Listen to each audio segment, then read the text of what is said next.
मागच्या लेक्चरला आपण nursery layout पाहिला.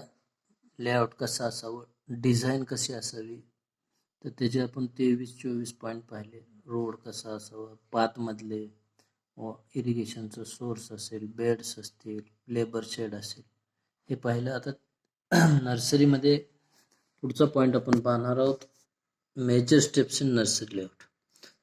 तर नर्सरीमध्ये मेजर स्टेप्सचा विचार करताना असे पॉईंट्स आहेत की जे कंटिन्युअस त्या गोष्टी मेंटेन कराव्या लागतात. त्याच्यामधला पहिला मदर ब्लॉक, ज्याच्यामध्ये मदर स्टॉक असतात सायन्सचा किंवा हे. दुसरा त्यातला पॉईंट आहे मदर स्टॉक नंतरचा सीड बेड्स, वेगवेगळ्या प्रकारचे सीडचे बेड्स.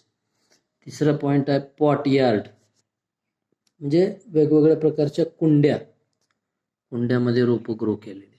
चौथा पॉईंट आहे पॅकिंग यार्ड आणि वर्किंग, जिथं पॅकिंग केलं जातं किंवा वर्किंग केलं जातं असं ठिकाण नर्सरीमधलं. कंपोस्ट पिट, खताचा खड्डा किंवा कंपोस्ट तयार केलेली जागा. त्याच्यातला पुढचा पॉईंट आहे इरिगेशन, म्हणजे आपण जो शेवटचा कोपऱ्यातला 19वा पॉईंट पाहिला होता, इरिगेशन सोर्स, रोड आणि ड्रेनेज. नर्सरीमध्ये रोडची आणि पाण्याची निचऱ्याची व्यवस्था. तर असे अनेक पॉईंट्स आहेत. परत पुढचा पॉईंट आहे रेस्टरूम, गड्यांसाठी असेल किंवा मालकासाठी असेल, विशेष प्रकारचं रेस्टरूम असावी. स्टोअर रूम, साहित्य ठेवण्याची जागा. Administrative office, lab, working space. आणि शेवटचा पॉईंट फेन्सिंग. तर नर्सरीमध्ये मेजर जे काही स्टेप्स आहेत त्या ह्या सगळ्या गोष्टी असणं आवश्यक आहे. त्यातली पहिली स्टेप आपण पाहणार आहोत, मदर ब्लॉक. मदर ब्लॉक कशाला म्हणायचं बघा. मदर ब्लॉकमध्ये जिथं मदर प्लांट्स असतात किंवा जे ओरिजिनल सोर्स आहे आपला प्रोपगेशनसाठीचा, त्या ब्लॉकला आपण मदर ब्लॉक बघा. The planting stock that maintained as a source of commercial propagation is referred to as mother. म्हणजे जो प्लांटिंगचा सोर्स आहे किंवा कमर्शियल प्रोपगेशनचा जो आपलं मेन स्टॉक आहे, प्लांट्स आहेत, किंवा त्याला मदर प्लांट म्हणतात. जिथं मदर प्लांट आहे तो ब्लॉक म्हणजे मदर ब्लॉक. तर त्याच्यामध्ये मुख्यतः फ्रूट क्रॉपच्या बाबतीतच मदर ब्लॉक आवश्यक आहे. बघा, once a superior type of mother plant has been identified, it should be multiplied and maintained under the conditions that prevent the recontamination, allow detection of any significant change from the origin. तर हा mother block म्हणजे once a superior type of mother plant has, म्हणजे आपण जे एखाद्या व्हरायटीचे superior plant select करून तिथं लावणार आहे किंवा आणून लावणार आहे, तर त्याच्यापासून आपण काय करणार आहे, पुढं त्याच्यावर कलम करणार आहे, डोळा भरणार आहे, मल्टिप्लाय करणार आहे आणि चांगल्या कंडिशनमध्ये कुठल्याही प्रकारचं भेसळ होणार नाही याची दक्षता घेणार. आणि त्याच्यामध्ये काही बदल जाणवला तर ओरिजिनलपेक्षा, तर तो सुद्धा आपल्याला तिथं विचारात घ्यावं लागणार. म्हणून मदर ब्लॉक हा असा superior type of mother plant आहे that can be identified, multiplied, maintain under conditions, prevent recontamination, म्हणजे भेसळ होणार नाही, दुसरं त्याच्यात व्हरायटी मिक्स होणार नाही, आणि जर काही चेंज असेल ओळखू येणारा त्या ओरिजिनल सोर्समध्ये, तर तिथं आपल्याला तो लक्षात येऊ शकतो. म्हणून मदर ब्लॉक हा सगळ्यात महत्त्वाचा पार्ट आहे इन नर्सरी. म्हणून मदर ब्लॉक मेंटेन करणं किंवा ते सांभाळणं व्यवस्थित, तर ते इथं फार महत्त्वाचं आहे. म्हणून पहिला पॉईंट आपण स्टेप्समधला पाहिला, मदर ब्लॉक. तर त्याच्यामध्ये काय काय गोष्टी अंतर्भूत आहेत बघा. Mother plants are very important constituent of nursery. मी म्हटलंच तुम्हाला, मदर प्लांट हा नर्सरीचा सगळ्यात महत्त्वाचा घटक आहे. There should be proper record and certification of planting stock.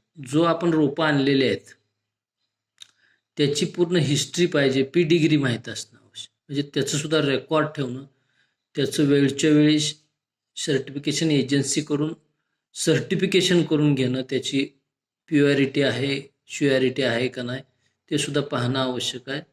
As per as possible mother stock should be in the close proximity of the nursery site. आपण जो मदर ब्लॉक आहे तो नर्सरी साईटमध्ये जवळ असावा किंवा कायमच्या देखरेखीत सहजासहजी त्याचं सुपरविजन दररोजच्या दररोज व्हावं, जेणेकरून त्यात काही चेंजेस असतील किंवा सिग्निफिकंट चेंज असेल तर तो दिसून येतो. म्हणून should be in close proximity of the nursery site, म्हणजे जवळ असावा, नर्सरीत कुठं कोपऱ्याला नसावा किंवा त्याचं निरीक्षण असं. The science should be taken only from the mother plants.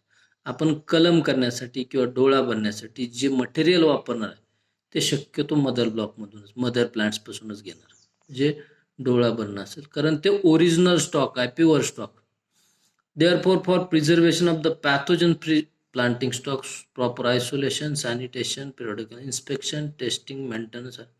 म्हणून मदर ब्लॉक मधल्या प्लांटचं कुठल्या रोगापासून किंवा दुसऱ्या व्हरायटीपासून आयसोलेशन ठेवणं, तिथं स्वच्छता ठेवणं, पिरियॉडिकली इन्स्पेक्शन करणं, त्याचं टेस्टिंग करणं, मेंटेनन्स करणं, ह्या गोष्टी फार महत्त्वाच्या.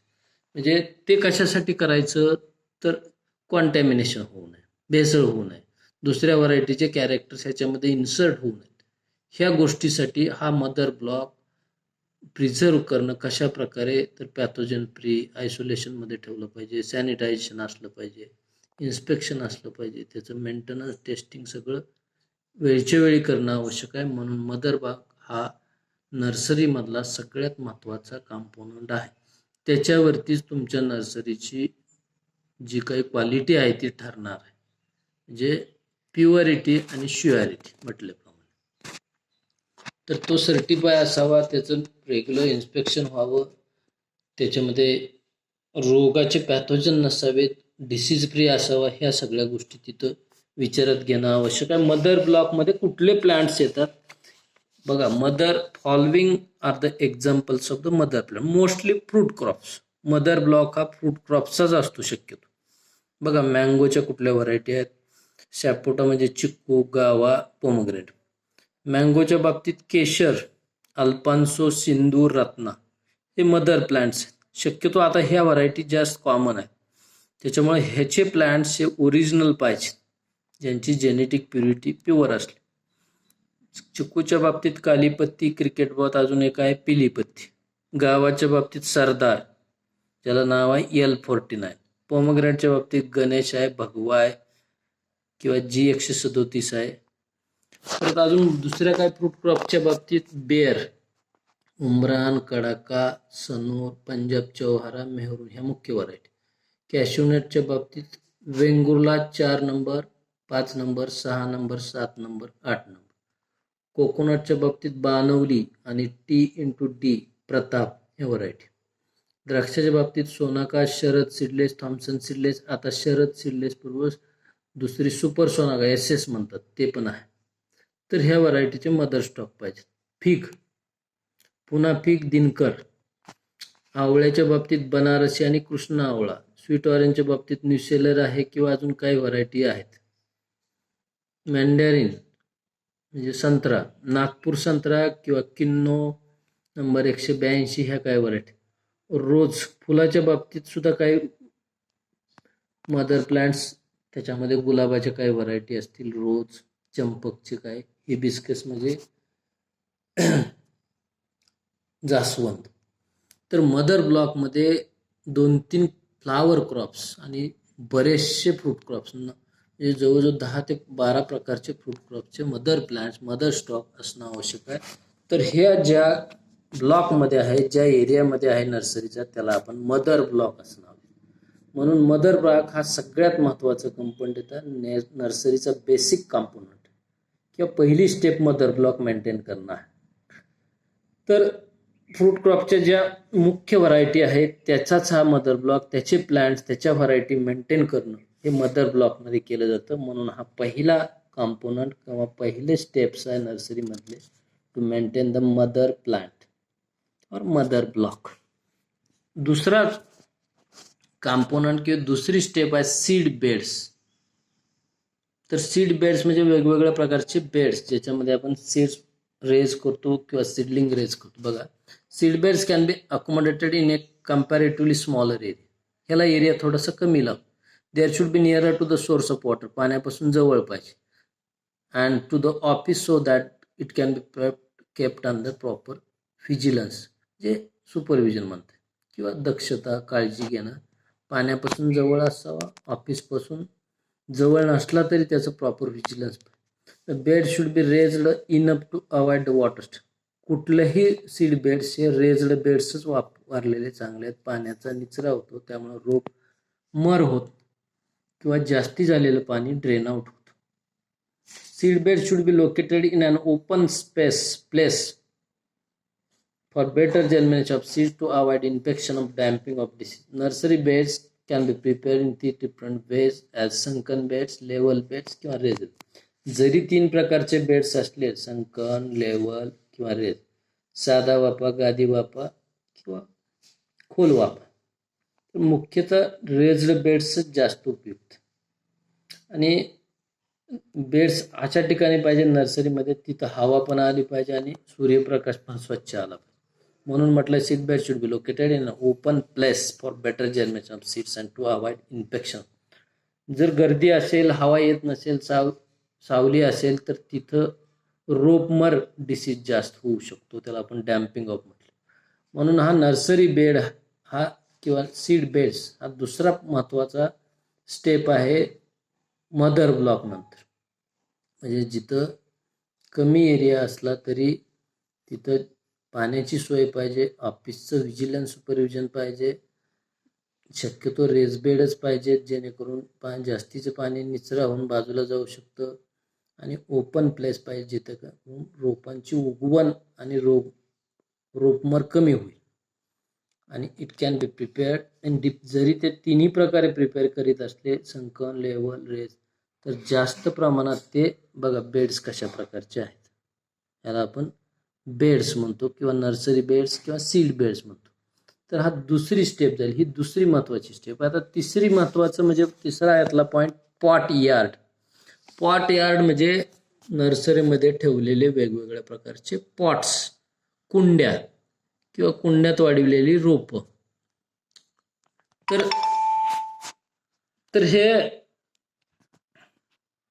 पॉट यार्ड सुद्धा तिसरा महत्त्वाची स्टेप आहे. The pot yard is general use for tender plants which require shade as compared to hard. Therefore, the pot yard should be in shade near to the water source for frequent watering. Trenches can be provided by keeping the potted plants closely packed together.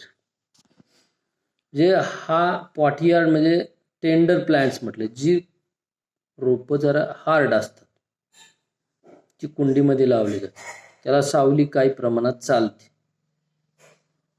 Therefore, pot yard should be in shade near to the water. सावली पाहिजे थोडीशी, water source जवळ पाहिजे. Trenches तयार केले जातात जेणेकरून ते तिथं व्यवस्थित ठेवले जाऊ शकतात एकमेकाच्या जवळ. चौथा पॉईंट आहे त्यातला packing yard and working shed. जिथं रोपं बाहेर पाठवताना पॅक केली जातात किंवा व्यवस्थित बांधण करून पाठवली जातात, असं ठिकाण पॅकिंग यार्ड किंवा working. The packing yard should be is used for packing the plants before sale or dispatch to the outstation. जे जिथं रोपं विक्रीपूर्वी पॅकिंग करून व्यवस्थित डिस्पॅच करणं आवश्यक आहे असं ठिकाण. The yard can be combine with working shed. म्हणजे त्याच ठिकाणी आपण वर्किंग शेड म्हणून सुद्धा वापरू शकतो. In packing yard there should be plenty of space to enable a number of workers for sorting out packing the plants with ईज.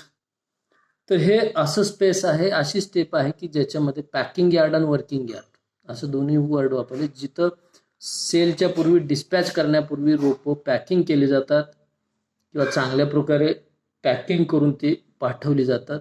आणि तिथं वर्किंग सुद्धा करू शकतो. तिथे जास्तीत जास्त लेबर एका वेळी बसून काम करू शकतात किंवा निवड करू शकतात. म्हणून त्याला म्हटलंय पॅकिंग यार्ड, वर्किंग यार्ड.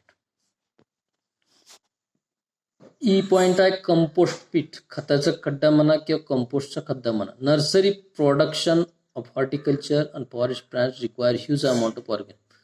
कुठल्याही नर्सरीला शेणखत किंवा कंपोस्ट ह्याची फार आवश्यकता असते रोपाच्या वाढीसाठी. ऑर्गॅनिक मॅन्युअर्स लाईक एपोयम, compost, leaf mould, etc for different purpose. Therefore arrangement should be made in nursery level to produce enough quantity of the compost.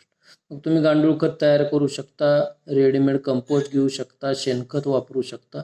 One compost pit of permissible size should be located at any other corner of the nursery layout. At the same time, several waste products nursery can also be utilized for the same. मग शेणखत म्हणतो, ज्याला आपण form yard म्हणतो, FYM म्हणतो, compost असेल, lip mould असेल, पाण्याचा पाला असेल, किंवा व्हर्मी कंपोस्ट ज्याला गांडूळ खत म्हणतो, अनेक प्रकारचं कंपोस्ट आपण वापरू शकतो. कारण जिथं नर्सरी आहे, रोपं तयार होतो, तिथं ह्या गोष्टी आवश्यक आहे. त्याच्यामुळे तिथं अशी अरेंजमेंट पाहिजे की नर्सरी लेवलला प्रॉपर क्वांटिटी ऑफ कंपोस्ट पाहिजेच. आणि एक कंपोस्ट पीट असला तर अतिउत्तम. Should be located at corner of any site corner of the nursery layout. Several waste products आहेत किंवा वेस्ट मटेरियल आहेत, ते कुजवून सुद्धा वापरलं तरी चालतं. ती जागा म्हणजे कंपोस्ट पीट, ती एका कॉर्नरला नर्सरीच्या असावं असे अपेक्षित. पुढचा पॉईंट आहे इरिगेशन. तर इरिगेशनमध्ये काय, पाण्याचा सोर्स, पाण्याची क्वालिटी, विहिरीचं असेल, बोरचं असेल. Design and installation of any irrigation system includes several stages of phases, each of which require different kind of expertise. The main line of irrigation system is taken from the source to seed beds and are generally located along the road between the nursery blocks. The main lateral openings are placed at each block, followed by sub-mains to individual nursery beds. The sprinklers are arranged at each blocks wherever necessary. तर पहिल्यांदा काय लागतं इरिगेशनसाठी, water source पाहिजे. जे bore असेल, विहीर असेल, एका कोपऱ्यात असू शकते. त्याचं पाणी मेन लाईनने रस्त्याच्या कडेने नर्सरीच्या दोन्ही बाजूला, मेन रस्त्याच्या बाजू, आणि प्रत्येक प्लॉटमध्ये ते परत डिव्हाइड करायचं. त्याला सब मेन लाईन म्हटलं. मेन लाईन, सब मेन लाईन. आणि प्रत्येक बेडच्या ठिकाणी, मग तुमचे नर्सरी बेड असेल, पॉट बेड्स असतील किंवा मदर, तर त्याची वेगवेगळी व्यवस्था सब मेन लाईननी करावी. So the main lateral openings are placed at each block, followed by submain to individual nursery. The sprinklers, जिथं आवश्यकता असेल तिथं स्प्रिंकलरची सुद्धा व्यवस्था करावी लागेल. म्हणजे त्याचं सुद्धा डिझाईन, इन्स्टॉलेशन, इरिगेशन सिस्टीमचं सेव्हरल स्टेजेस आहेत किंवा वेगवेगळ्या प्रकारे केलं जाऊ शकतं. त्याचं एक्सपर्टाईज आहे. पुढचा जी पॉईंट आहे, रोड्स अँड ड्रेनेज. रस्ता, मुख्य मधला रस्ता, नर्सरी रोड किंवा आडवे path. An adequate road and drainage system carefully planned and constantly maintained, it is essential for the efficient operations in the outer and internal roads should be permanent, stable, frequently roads should within seed bed area also serve as drainage channel. Therefore, there should be access to the seed bed for equipment, drain surface water rapidly. Roads or channels at the ends of the bed should be 5 to 6 meters wide to enable tractor attached equipment to turn without damaging seed beds. तर bed मध्ये आपण layout पाहायला, layout मध्ये मधला जो रस्ता त्याला आपण नर्सरी रोड म्हटलं, त्याला आडवे त्याला पाथ म्हटलं. तर मधला जो रस्ता आहे तो 5 मीटर 6 मीटरचा, अंदाजे 20 फुटाचा असेल, 15 ते 20. आणि छोटे रोड आहेत ते 7 ते 8 फुटाचे असले तर चालतं. जेणेकरून प्रत्येक बेडच्या ठिकाणी किंवा लेआउटच्या ठिकाणी, नर्सरी बेडच्या ठिकाणी आपण सहजासहजी जाऊ शकतो. तिथलं ॲक्सेस पाणी त्या रोडच्या बाजूने निघू शकतं. म्हणून ॲडिक्वेट रोड आणि ड्रेनेज ह्या दोन्ही सुद्धा गोष्टी आवश्यक आहेत.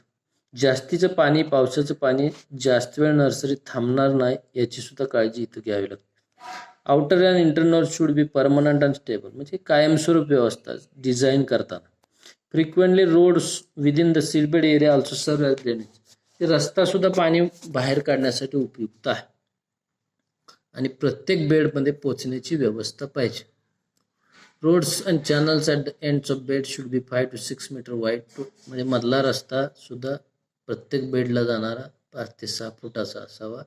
आणि मुख्य रस्ता मधला 5 ते 6 मीटरचा असा, जेणेकरून सगळीकडे आपण वर्किंग करू शकतो. पुढचे rest room, store room, administrative office आणि फेन्सिंग. तर रेस्ट रूम म्हणजे मजुरांना, लेबरला सुट्टीमध्ये जेवणाची सुट्टी असेल किंवा त्या दरम्यान त्यांना थोडीशी विश्रांती घ्यावी असे room. A break room or rest room are needed for nursery staff. Depending upon the size of nursery, number of working staff, size of the rest room is can be. जे नर्सरी केवढी आहे त्याच्यानुसार labour किती काम करतात, staff किती आहे त्याच्यानुसार रेस्ट रूमची साईज ठरवली जाते त्याला. किंवा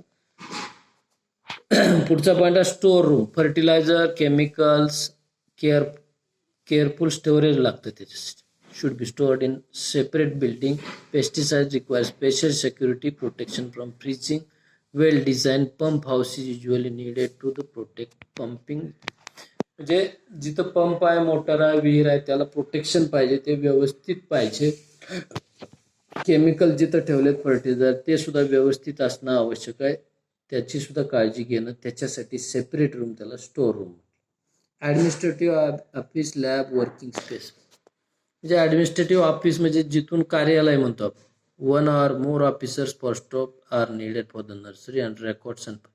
जी विक्री असेल, खरेदी व्यवस्था असेल त्याच्यासाठी हे ऑफिस आवश्यक आहे. They should be located on the windward sides of the fields and parallel to the seed beds. Working space should be cleanly maintain. जे वर्किंग स्पेस सुद्धा आवश्यक आहे, जिथं रोपं तयार करणं असेल किंवा कलम करणं असेल किंवा माती गोळा करणं असेल, पिशव्या भरणं असेल. Working space should be cleanly maintained, well ventilated along with good sunlight. Last point, fencing.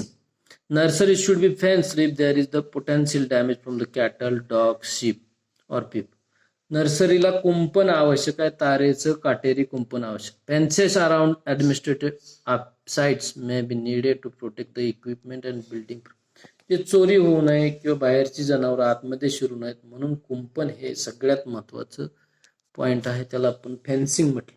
तर असे 8 ते 10 पॉईंट्स आहेत. त्याच्यामध्ये मदर ब्लॉक पहिला पॉईंट पाहिला आपण, दुसरा पॉईंट आहे तो सीड बेड पाहिला, तिसरा पॅकिंग यार्ड म्हटलंय किंवा पॉट यार्ड म्हटलंय, चौथा पॅकिंग यार्ड किंवा वर्किंग शेड, कंपोस्ट पीट, त्यानंतरचा irrigation, roads and drainage, rest room, store room,